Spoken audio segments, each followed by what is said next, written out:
तो जिस बड़े मैच का हम और आप बेसब्री से लंबे समय से इंतजार कर रहे थे, उस मैच को शुरू होने में अब सिर्फ एक रात का समय रह गया है। यानी कि एशिया कप में भारत और पाकिस्तान के बीच होने वाला बड़ा मुकाबला अब सिर्फ कुछ ही घंटे दूर है और Pallekele international cricket stadium candy में यह मैच खेला जाएगा। दोपहर को 2:30 बजे टॉस होगा और 3 बजे यह मुकाबला शुरू होगा according to Indian standard time, और इसकी लाइव स्ट्रीमिंग आप स्टार स्पोर्ट्स नेटवर्क और डिज्नी प्लस हॉटस्टार पर देख पाओगे। अब उससे पहले आपको एक छोटा सा डिस्क्लेमर दे दूं कि मेरी आवाज से तो आपको पता ही चल गया होगा कि तबीयत थोड़ी सी नासाज चल रही है, थोड़ा सा वायरल फीवर वगैरह से हम यहां पर जूझ रहे हैं, लेकिन मैच इतना बड़ा है तो आप लोगों के लिए उसकी वीडियो लेकर के आनी ही थी। तो सबसे पहले तो चैनल को सब्सक्राइब कर लो, नोटिफिकेशन की घंटी बजा लो, क्योंकि तमाम एशिया कप और वर्ल्ड कप के तमाम मैचों में इसी तरीके की कवरेज आपको देखने को मिलेगी। और वेदर रिपोर्ट क्या होगी, बरसात कितनी होगी, कितने घंटे बरसात होगी, क्या मैच छोटा होगा, पल्लेकल स्टेडियम की पिच रिपोर्ट क्या कहती है, क्या पहले बैटिंग करनी चाहिए, बॉलिंग करनी चाहिए,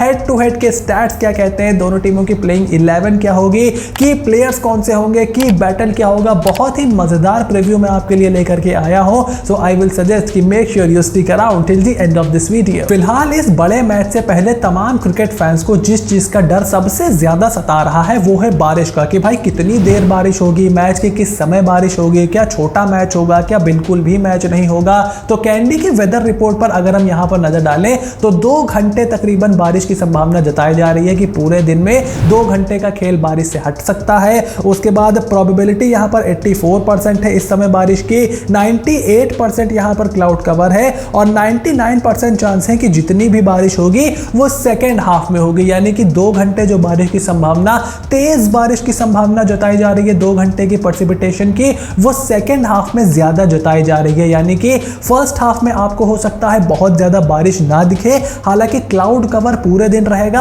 और फिर वेदर रिपोर्ट हम और आप दोनों जानते हैं कि वेदर का जो माहौल होता है, जो क्लाइमेट होता है, वो किसी भी समय किसी भी पल बदल सकता है। तो हो सकता है कि कल सुबह तक इसमें थोड़ी सी और अपडेट हमें मिले, वो मैं अपने टेलीग्राम पर और 5 स्पोर्ट्स के इंस्टाग्राम पर आपको लगातार अपडेट करता रहूंगा, वहां जाकर के उसे फॉलो कर लो। लेकिन फिलहाल अपडेट यही है कि 2 घंटे मैच इसमें रुक सकता है, यानी कि कम से कम 5 से 8 ओवर मैच यहां पर ओवर्स कम हो सकते हैं 100 ओवर में से अगर 2 घंटे बारिश होती है, क्योंकि 1 घंटा सवा घंटा आपका एक्स्ट्रा टाइम भी होता है। तो 84% यहां पर बारिश की संभावना है और 99% ऐसा है कि बाद में बारिश होगी सेकेंड हाफ में, यानी कि सेकेंड इनिंग के दौरान। तो जो भी टीम टॉस जीतेगी मोस्ट लाइकली उसको पहले गेंदबाजी करने का ही फैसला करना चाहिए। और इसी से जुड़ी हुई अब अगर हमारी पिच रिपोर्ट की तरफ चले तो कैंडी में पहला मैच यहां पर खेला गया श्रीलंका और बांग्लादेश के बीच, बहुत ही ज्यादा लो स्कोरिंग मुकाबला वो रहा और दोनों ही टीमों के बल्लेबाजों को रन बनाने में काफी ज्यादा दिक्कतों का सामना करना पड़ रहा था। तो अगर ऐसी कंडीशंस रहती है तो दोनों ही टीमों के पास अच्छा बॉलिंग अटैक है और जो अच्छी बल्लेबाजी करेगा, जिस टीम के बल्लेबाज अपने आप को अच्छा अप्लाई करेंगे, उसका प्रभाव भारी होगा। फिलहाल अगर कैंडी की पिच रिपोर्ट पर हम नजर डालें तो यहां पर 37 मैचेस अभी तक खेले गए हैं पिछले मैच को मिला करके, जिसमें से 15 बार पहले बैटिंग करने वाली टीम और 21 बार बाद में बैटिंग करने वाली टीम जीती है। एवरेज फर्स्ट इनिंग स्कोर यहां पर 248 और सेकंड इनिंग एवरेज स्कोर है 201। यानी कि मैदान का इतिहास ये चीज चीख चीख कर बता रहा है कि जो भी टीम, जो भी कप्तान टॉस जीतेगा वो पहले गेंदबाजी करने का ही फैसला करेगा। और अगर आप इसमें बारिश की संभावना जोड़ लो तब तो इस चीज में कोई भी शक और शुबा नहीं रह जाता है कि टॉस जीतने वाले कैप्टन को पहले बॉलिंग लेनी चाहिए। एंड आई एम श्योर ये दोनों कप्तान भी इसी प्लान के साथ टॉस पर उतरेंगे। वहीं दोनों ही टीमों के बीच अगर हेड टू हेड मुकाबलों की बात करें इन दी ओडीआई फॉर्मेट, तो अभी तक दोनों ही टीमें आमने सामने 132 बार आई हैं, जिसमें से 55 बार इंडिया ने बाजी मारी है और 73 बार पाकिस्तान को जीत मिली है। वहीं 4 मुकाबलों में कोई नतीजा नहीं निकला। यानी कि अगर आप ओवरऑल हेड टू हेड मुकाबले देखो तो वनडे फॉर्मेट में पाकिस्तान का पल्ला थोड़ा सा टीम इंडिया के ऊपर भारी जरूर है और 18 मैचेस यहां पर पाकिस्तान ने टीम इंडिया से जीते हैं। लेकिन इस स्टैट को देखने में हमें एक चीज अपने ध्यान में रखनी होगी कि ये स्टैट्स उस समय से चले आ रहे हैं जब पाकिस्तान की टीम बहुत शानदार हुआ करती थी और इंडियन टीम उस लेवल पर मजबूत नहीं थी। लेकिन पिछले 15-20 साल से जब से इंडियन टीम का स्टैंडर्ड उठा है तब से भारत और पाकिस्तान के बीच यहां पर बहुत ज्यादा मैचेस ही नहीं हुए हैं। इनफैक्ट 2007 से भारत और पाकिस्तान के बीच कोई टेस्ट मैच नहीं खेला गया है और 2013 में लास्ट बायलैटरल सीरीज दोनों के बीच खेली गई थी। कोई 12-13 का समय था, तब दोनों टीमों ने आपस में बायलैटरल सीरीज खेली थी, वो भी सिर्फ 3 मैचों की, और उससे पहले भी दोनों टीमों के बीच बायलैटरल सीरीज 2007 में ही खेली गई थी। तो पिछले 15-20 सालों में क्रिकेट बहुत ज्यादा दोनों कंट्रीज के बीच नहीं हुई है, और टीम इंडिया का स्टैंडर्ड जब यहां था, इसी वजह से पाकिस्तान का रिकॉर्ड यहां पर थोड़ा सा बेहतर है। वरना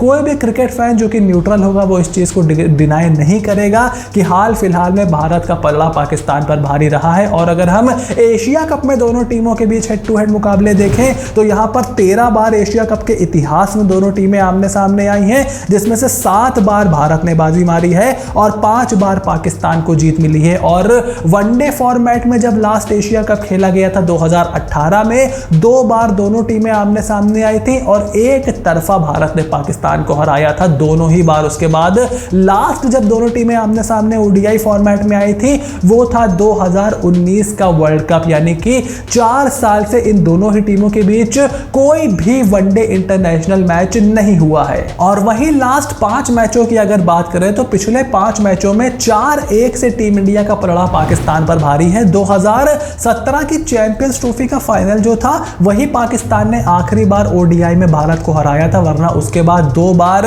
भारत ने पाकिस्तान को एशिया कप में हराया था 2018 के, और 2019 के वर्ल्ड कप में जब ये दोनों टीमें आमने सामने आई थी तब भी एक तरफा भारत ने पाकिस्तान को शिकस्त दी थी। तो जो मैं आपको बता रहा था कि जिस तरीके से हाल फिलहाल में भारतीय टीम का सफर रहा है पिछले 10-15-20 सालों में, और पाकिस्तान की जो टीम थी, दोनों ही टीमों का क्वालिटी के मामले में कोई भी बराबरी नहीं थी। और अगर इन दोनों टीम्स को आप कंपेयर करोगे तब भी आपको यह चीज साफ दिख जाएगी कि इस टीम के जो खिलाड़ी हैं वो कम से कम 1200-1300 मैचेस का कलेक्टिव एक्सपीरियंस रखते हैं, और पाकिस्तान के खिलाड़ी सिर्फ 500-600 मैचों का कलेक्टिव एक्सपीरियंस रखते हैं। और ये तकरीबन जितने भी खिलाड़ी हैं, मेरे ख्याल से फखर जमान, बाबर आजम और 1-2 खिलाड़ियों को और छोड़ के कोई भी भारत के खिलाफ अभी तक वनडे फॉर्मेट खेला ही नहीं है। इनफैक्ट पाकिस्तान की जितनी भी गेंदबाजी है उसमें सिर्फ यहां पर शादाब खान भारत के खिलाफ ओडीआई मैच खेले हैं, बाकी किसी को भी वनडे मैच में भारत के सामने खेलने का एक्सपीरियंस नहीं है। इनकी बॉलिंग लाइनअप की मैं बात कर रहा हूं। वहीं अब अगर दोनों ही टीमों की प्रोबेबल प्लेइंग 11 के बारे में बात करें कि इस बड़े मैच में आखिर दोनों ही टीमें किस प्लेइंग 11 के साथ उतरने वाली हैं, तो टीम इंडिया से सबसे पहले शुरू करते हैं।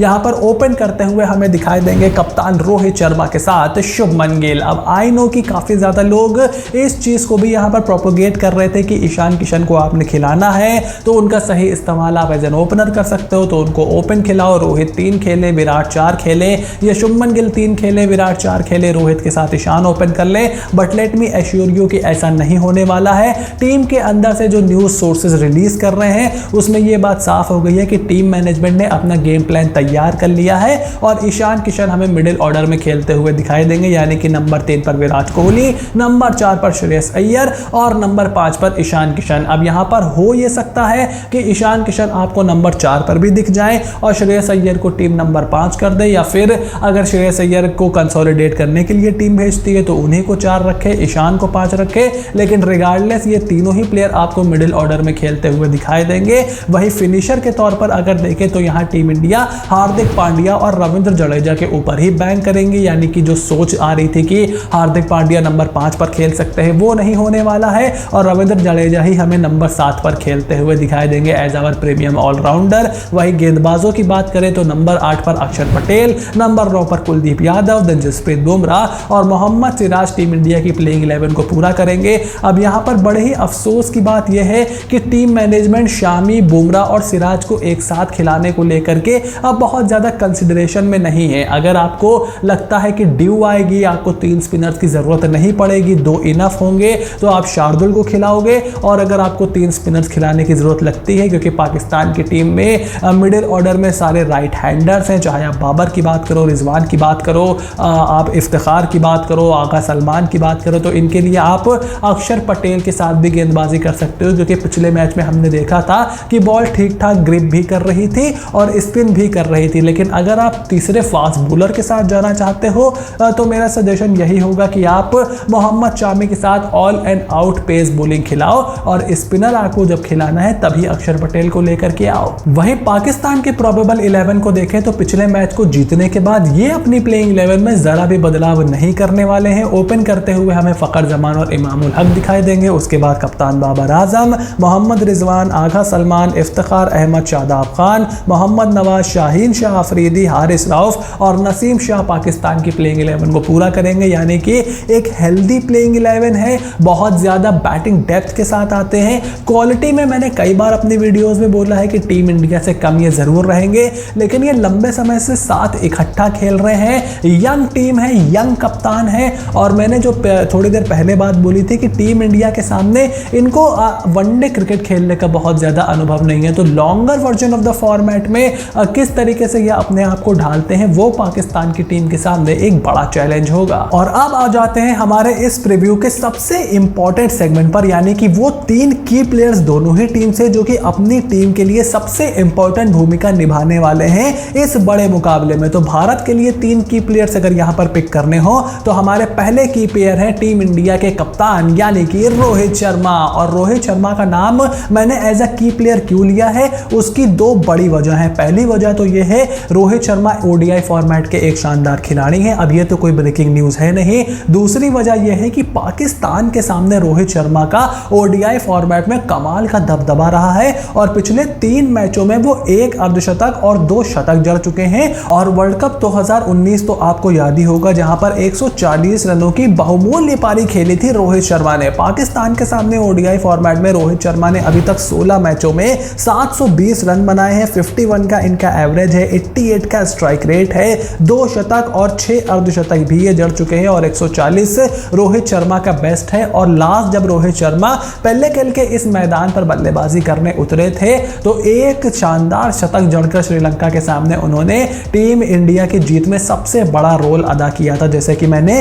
पिछली वीडियो में भी आपको बताया था। तो रोहित शर्मा मेरे हिसाब से जहां पर विकेट थोड़ी सी स्टिकी होती है, थोड़ी सी बॉल फंस कर निकलती है और जहां पर बारिश का खतरा वगैरह रहता है, कंडीशंस डैम्प रहती हैं, वहां पर मेरा मानना है कि रोहित शर्मा अपने बेस्ट पर होते हैं और बहुत ज्यादा शानदार इनिंग उन्होंने खेली हुई है जो कि उनकी बड़ी बड़ी इनिंग्स की वजह से थोड़ा सा अंडर रेडार चली जाती हैं। वहीं दूसरे की प्लेयर टीम इंडिया के लिए इस मुकाबले में होने वाले हैं कुलदीप यादव। और कुलदीप यादव का दबदबा जिस तरीके से बाबर आजम पर रहा है, ये एक की बैटल तो हमें देखने को ही मिलेगा। और साथ ही में लेफ्ट आर्म चाइनामैन जो कि पाकिस्तान के पास बहुत ज्यादा उनको खेलने का एक्सपीरियंस नहीं है और साथ ही साथ स्पिन पर पाकिस्तान उनकी स्पिन पर यहां पर फंसते भी हमने कई बार देखा है। पाकिस्तान के सामने अगर कुलदीप यादव के आंकड़े देखें तो कुलदीप ने 3 मैचों में 5 विकेट लिए हैं पाकिस्तान के सामने, 4 का उनका इकोनॉमी है और 22 का एवरेज है। वहीं बाबर आजम के सामने 3 मैच उन्होंने खेले हैं और 34 बॉल्स में महज 18 रन बाबर बना पाए हैं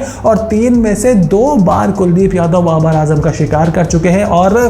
वर्ल्ड कप 2019 की वो बॉल ऑफ द सेंचुरी तो आपको याद ही होगी जहां बाबर कुलदीप की गेंद को ढूंढते ही रह गए थे और उसी गेंद से जो एक अच्छी पार्टनरशिप डेवलप हो रही थी पाकिस्तान की उसको कुलदीप ने तोड़ा था। तो ये 2 की प्लेयर हो गए। वहीं तीसरे की प्लेयर मेरे टीम इंडिया के लिए होने वाले हैं मोहम्मद सिराज। अब यहां पर जसप्रीत बुमराह का नाम भी हो सकता था, विराट कोहली का नाम भी हो सकता था, लेकिन वनडे फॉर्मेट में जिस तरीके से मोहम्मद सिराज का दबदबा रहा है खास करके पिछले 1 साल में, वो बहुत कमाल कर रहा है। And I don't find any logic कि उनके साथ आप शामी का नाम जोड़ दो कि शामी खेलेंगे या सिराज खेलेंगे। देखिए सिराज खेलेंगे, बुमराह खेलेंगे, अब देखना यह है कि शामी खेलेंगे या शार्दुल ठाकुर खेलेंगे, क्योंकि सिराज की जगह पर मुझे नहीं लगता कोई भी सवाल यहां पर खड़ा हो सकता है। इनफैक्ट अगर आप उनके वनडे क्रिकेट के आंकड़े देखो तो 24 मैच उन्होंने खेले हैं, 43 विकेट्स ऑलरेडी वो ले चुके हैं, 20 का एवरेज है भाई, 20 का एवरेज है और 5 से भी कम का इकोनॉमी रेट है। तो आप खुद ही सोचो ये बहस बॉल के ज़माने में अगर किसी गेंदबाज का वनडे क्रिकेट में 5 से भी कम का इकोनॉमी है और 20 का एवरेज है, आप उनको बाहर बिठाने के बारे में सोच भी नहीं सकते। और जिस तरीके से नए बॉल से he can run through the batters of the opposition, वो आपको 5 ओवर करके 2-3 विकेट दिलाकर मैच को वहीं पर ख़त्म कर सकते हैं। तो मोहम्मद सिराज की जगह पर मुझे नहीं लगता कि कोई भी सवाल यहाँ पर खड़े होने वाले हैं और ये 3 खिलाड़ी हैं जो कि टीम इंडिया के लिए मेरे हिसाब से की प्लेयर होने वाले हैं। वहीं पाकिस्तान के 3 की प्लेयर पिक करने हो तो मेरा मानना है कि मोहम्मद रिजवान, शाहीन शाह आफरीदी और हारिस रऊफ इस टीम के 3 की प्लेयर होने वाले हैं। अब आप यहां पर इमामुल हक का नाम ले सकते हो, बाबर आजम का नाम ले सकते हो, लेकिन बाबर आजम और इमाम का भारत के सामने प्रदर्शन कोई खास अच्छा रहा नहीं है वनडे फॉर्मेट में और रिजवान ने अभी तक वनडे फॉर्मेट में भारत के सामने ज्यादा क्रिकेट खेला नहीं है। और जिस तरीके से कुलदीप यादव का थ्रेट आपके सामने है, जडेजा की फास्ट लेफ्ट आर्म स्पिन आप आपके सामने है, अक्षर पटेल का आपकी साइड आर्म की डिलीवरी है। तो ये सारी थ्रेट्स को काउंटर करने के लिए मिडिल ऑर्डर में मोहम्मद रिजवान का चलना बहुत ज़रूरी है। अगर आप उनके स्टैट्स देखो तो ओडीआई फॉर्मेट में 61 मैचेस वो खेल चुके हैं, 1500 रन है, 34 का एवरेज है और 87 का स्ट्राइक रेट उनका है, यानी कि ना ही स्ट्राइक रेट 90 प्लस है, ना ही एवरेज 40 प्लस है। तो करियर उस तरीके से परवान नहीं चढ़ा है ओडीआई फॉर्मेट में। पिछले मैच में ब्रेन फेड करा करके रन आउट हो गए थे नेपाल के सामने, वरना वहां पर वो अच्छा दिख रहे थे। लेकिन इन कंडीशंस को देखते हुए मेरा मानना है कि रिजवान का यहां पर अच्छा करना पाकिस्तान के लिए बहुत जरूरी है। वही शाहीन शाह अफरीदी के ओडीआई फॉर्मेट में अगर आप स्टैट्स देखो तो उन्होंने 40 मैचेस में ऑलरेडी 78 विकेट्स ले चुके हैं, यानी कि मैच से डबल। 23 का उनका एवरेज है और 5.5 के करीब का इकोनॉमी है, यानी कि शाहीन शाह अफरीदी विकेट टेकर तो हैं ही, लेकिन साथ ही में वो लेफ्ट आर्म एंगल जो वो लेकर के आते हैं, जो कि हमेशा से टीम इंडिया को परेशान करता आ रहा है। और उसके साथ साथ T20 फॉर्मेट में भारतीय टॉप ऑर्डर के सामने उनका थोड़ा सा दबदबा भी रहा है और उसी को वो कैरी फॉरवर्ड करना चाहेंगे in the ODI format as well. वहीं हारिस रऊफ ने 25 मैचेस में 46 विकेट्स लिए हैं, 25 का उनका एवरेज है और 5.73 का उनका इकोनॉमी है, यानी कि अगर आप सिराज से कंपेयर करो, बुमराह से कंपेयर करो तो ओडीआई फॉर्मेट में हारिस के या फिर शाहीन के उस लेवल का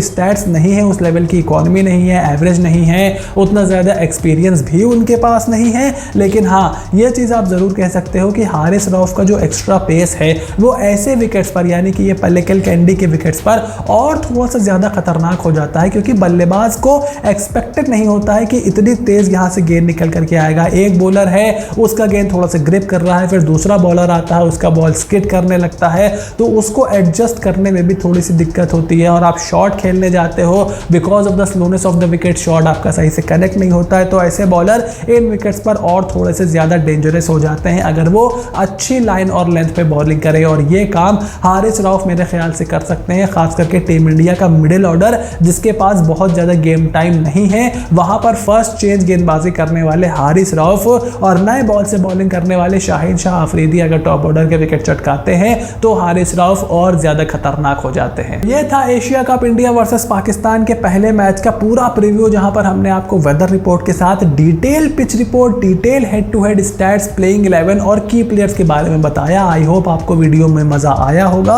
और काफी कुछ जानकारी जो आप जानना चाह रहे थे वो इस वीडियो से आपको मिल गई होगी। साउंड के लिए और थोड़ी सी फ्रीक्वेंसी के लिए आपसे माफी मांगते हैं। एक बार फिर जैसे वीडियो की शुरुआत में बताया था कि थोड़ा सा तबीयत यहाँ पर डाउन चल रही है, कोशिश करेंगे कि जल्द से जल्द आवाज़ थोड़ी सी ठीक करे, थोड़ी सी एनर्जी वापस आए, ताकि इसी तरीके से और वीडियोस आपके लिए लेकर के आओ। लेकिन उसके लिए आपको क्या करना होगा, make sure to click on the subscribe button, press the bell notification, become part of the family, ताकि मुझे भी पता चले कि you guys did appreciate my work और आपको इस वीडियो से मजा आया होगा। तो मिलते हैं अगली वीडियोस में, stay tuned and I will see you soon in the next video.